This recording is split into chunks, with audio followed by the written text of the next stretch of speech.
বাঘের চেহারা পেতে 1,70,00,000 টাকার সার্জারি করালেন এক ব্যক্তি। জানা যায়, বাঘের মতো চেহারা পেতে 1-2 বার নয় 14 বার মুখে অস্ত্রোপচার করান ওই ব্যক্তি। কে সেই ব্যক্তি? বিস্তারিত থাকছে ডেস্ক রিপোর্টে। বাঘের চেহারা পেতে 1,70,00,000 টাকায় সার্জারি করালেন এক ব্যক্তি। জানা যায়, বাঘের মতো চেহারা পেতে 1 বার 2 বার নয় 14 বার মুখে অস্ত্রোপচার করান ওই ব্যক্তি। মানুষ হয়ে জন্তুর মতো চেহারা পাওয়ার স্বপ্ন বোধহয় কম মানুষের মধ্যেই আছে। যে কোনো প্রাণীর প্রতি আপনার ভালো লাগা থাকতেই পারে, তাই বলে কি আপনি তার মতো চেহারা পেতে চাইবেন? তাহলে মানুষ আর জন্তুর মধ্যে তফাৎ কি থাকলো? তবে অবাক করার বিষয় হলো সত্যি যে বাঘের মতো চেহারা পেতে তিনি খরচ করেছেন 2 লাখ মার্কিন ডলার, যা বাংলাদেশি মুদ্রায় 1,70,00,000 টাকা। একের পর এক প্লাস্টিক সার্জারি করে মুখের পরিবর্তন এনেছেন ওই ব্যক্তি। মুখে বাঘের মতো ডোরাকাটা দাগ এঁকেছেন ট্যাটুর মাধ্যমে।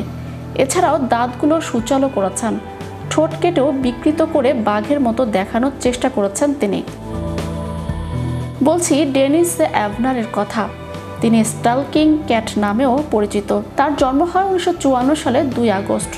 আমেরিকায় জন্মগ্রহণ করেন তিনি। বাঘের মতো চেহারা পেতে 1 বা 2 বার নয়, মোট 14 বার মুখে অস্ত্রোপচার করেন। পশুর মতো চেহারা পেতে সবচেয়ে স্থায়ী রূপান্তর ব্যক্তি হিসেবে বিশ্ব রেকর্ড গড়েন তিনি। ক্যালিফোর্নিয়ার সান দিয়েগোর ল্যারি হ্যাংস 1985 সাল থেকে অ্যাভনারের শরীরে পরিবর্তনের কাজ শুরু করেন। এছাড়াও ডেনিসের শরীরের অনেক পরিবর্তন আনেন অ্যারিজোনার শিল্পী স্টিভ হাওয়ার্থ।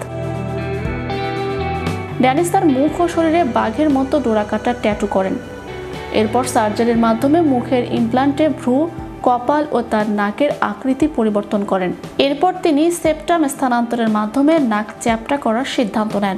ডেনিস সার্জারির মাধ্যমে তার উপরে ঠোঁট কেটে পরিবর্তন আনেন। এমনকি তিনি সব সময় একটি রোবোটিক লেজ পেছনে নিয়ে ঘুরতেন। তার ভবিষ্যতের পরিবর্তন পরিকল্পনার মধ্যে ছিল তার মাথার উপরে ইমপ্লান্ট করার পরিকল্পনা ও বাঘের মতো কান লাগানোর জন্য। জানা যায়, তিনি টেকনিশিয়ান হিসেবে নৌবাহিনীতে যোগদান করেন। তিনি 1981 সালের কাছাকাছি সময় তার নৌবাহিনীর পদ ত্যাগ করেন। এরপর তিনি ক্যালিফোর্নিয়ার সান দিয়েগোতে কম্পিউটার প্রোগ্রাম ও টেকনিশিয়ান হিসেবে কাজ শুরু করেন। তিনি বিখ্যাত television show replace believe it or not অনুষ্ঠানে উপস্থিত হয়েছিলেন। 2012 সালের 5 নভেম্বরে অ্যাভনার 54 বছর বয়সে আত্মহত্যা করেন। নিচে বাড়ি থেকে তার মৃতদেহ উদ্ধার করা হয়, তবে তার মৃত্যুর কারণ এখনও জানা যায়নি। চ্যানেল ইউরোপ বিনোদন ডেস্ক।